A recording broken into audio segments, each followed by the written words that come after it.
실제 사건을 재구성했습니다. 1년 전 부모님을 여의고 남동생과 둘만 남게 된 지민 씨. 여보세요? 성민아, 일주일 뒤에 부모님 기일인 거 알지? 기일인 건 아는데 왜? 제사 준비하려고 전화했지. 그걸 내가 왜? 어? 원래 제사는 여자들이 준비하는 거잖아. 아하. 아, 나 바빠 끊어. 여보세요? 참. 성민아! 부모님이 돌아가신 뒤 사이가 멀어진 남매. 특별한 일이 없으면 평소 연락도 없이 각자 집에서 생활하고 있었습니다. 네.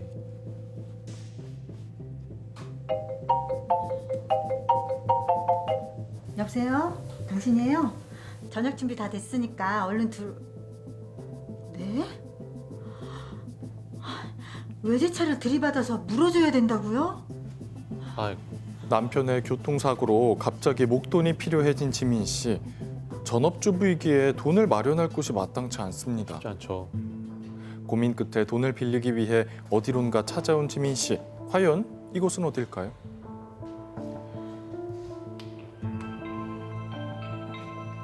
아, 동생. 누나가 여기 웬일이야? 수민아, 할 얘기가 있어서 그러는데 들어가도 되니? 남동생 성민 씨의 집을 찾아왔는데요. 근데 무슨 일로 왔어?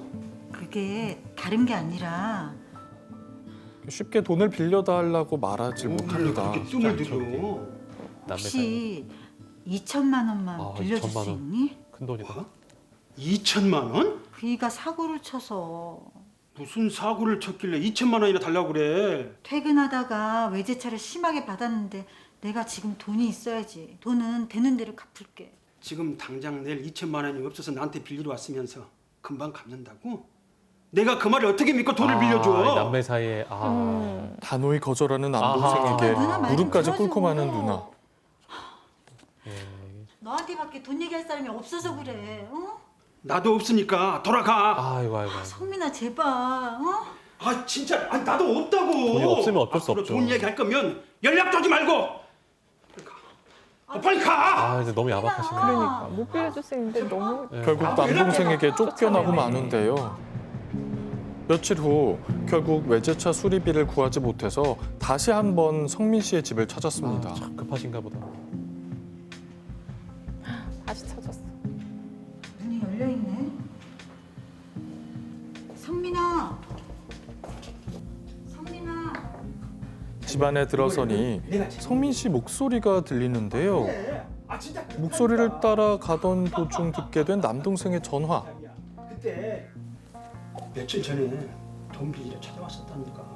몇십만 원이 아니라 2천만 원을 빌려달라는 거야.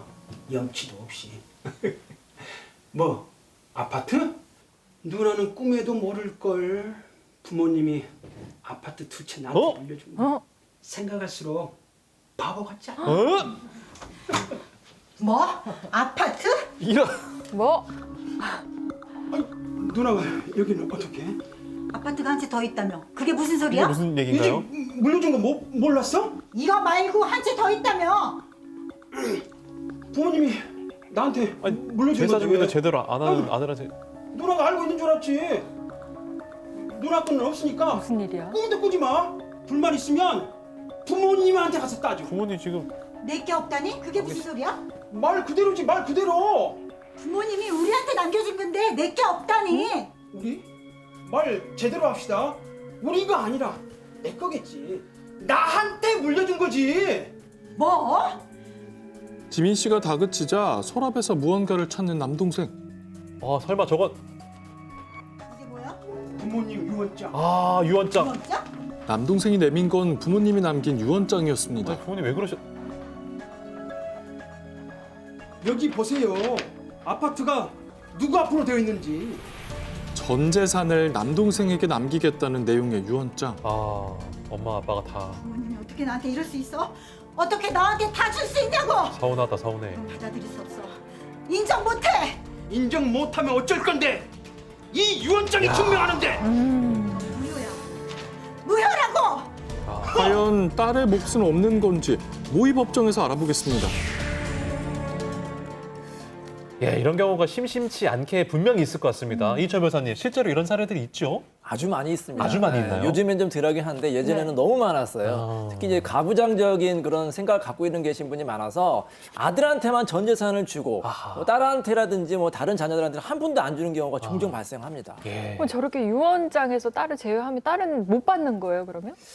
그런 건 아니고요. 일단 원칙적으로 우리나라에서는 이제 재산 처분의 자유를 인정합니다. 그래서 고인이 그 재산을 뭐 누구한테 주던 그건 그 사람의 자유거든요. 그럼요. 하지만 다른 가족들, 다른 자녀들의 또 생계를 보장해야 되기 때문에 우리 법에서는 일정한 비율로 다른 자녀에게 일정한 지분을 넘겨주라 그런 제도가 있는데 그걸 유류분 제도로 하고요. 네. 그 유류분 제도를 이용해서 더 많이 받아간 사람에게 소송을 할 수 있는 거를 유류분 반환 청구 소송이라고 할 수 있습니다. 제도가 있군요. 그러면 남동생에게 전 재산을 증여하라 이렇게 유언장에 적혀 있었잖아요. 그게 네. 아예 무효가 되는 건 아닐 거 아니에요. 그 아예 무효가 되는 건 아니에요. 네. 우리 법에서는 또 유언장이라는 걸 인정하고 있지 않습니까? 네. 그래서 유언장 자체는 유효인데 이럴 수는 있는 겁니다. 자, 유언장에 대해서 유언장에 이렇게 써 있는 거예요. 전 재산을 아들한테 증여한다. 네. 아들한테 유증한다고 하면 일단은 유효지만 유류분 제도가 또 있다고 말씀드렸잖아요. 네. 그래서 유언에서 증여해서 배대된 자녀는 그 유류분을 기초로 자신의 권리를 주장할 수가 있어요. 예를 들어서 제가 예를 들어서 쉽게 설명드릴게요. 쉽게.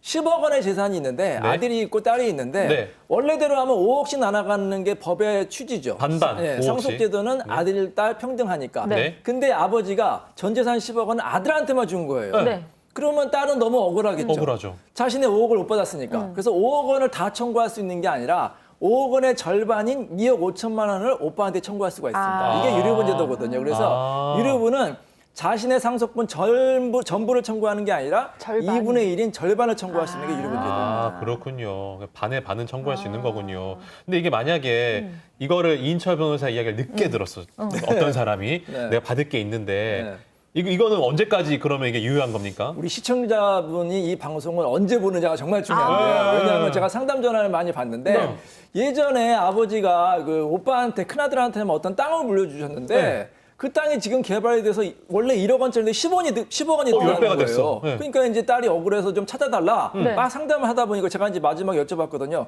그게 언제 일입니까?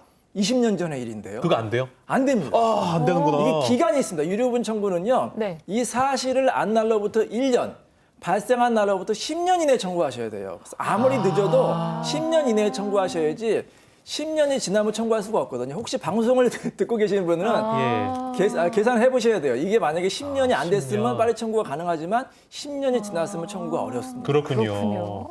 근데 남동생 입장에서 봤을 때 뭐 이미 누리고 있던 재산이니까 억울하다고 생각할 수도 있을 것 같아요. 뭐 이런 경우는 없습니까? 그 유언장도 솔직히 있잖아. 남동생은 네, 또 할 말이 있을 것 그래서 같은데. 이 유류분 제도에 대해서 논란이 많았어요. 논란이 많군요. 유류분 제도 없애자는 주장이 있었습니다. 왜냐하면 내가 주고 싶은 대로 부모님은 줘야지. 그렇죠. 재산 처분의 자유가 있는데 이 재산을 아들한테 주던 딸한테 주던 무슨 이게 문제가 되느냐. 그래서 이게 위헌이라고 예전에 이제 헌법재판소에서 이제 심판을 했는데 네. 예전에 헌법재판소에서는 이 유류분 제도가 유효라고 합헌이라고 봤어요. 왜냐하면은 이 우리 VCR 같이 부모님이 아들한테만 주는 경우도 있고요.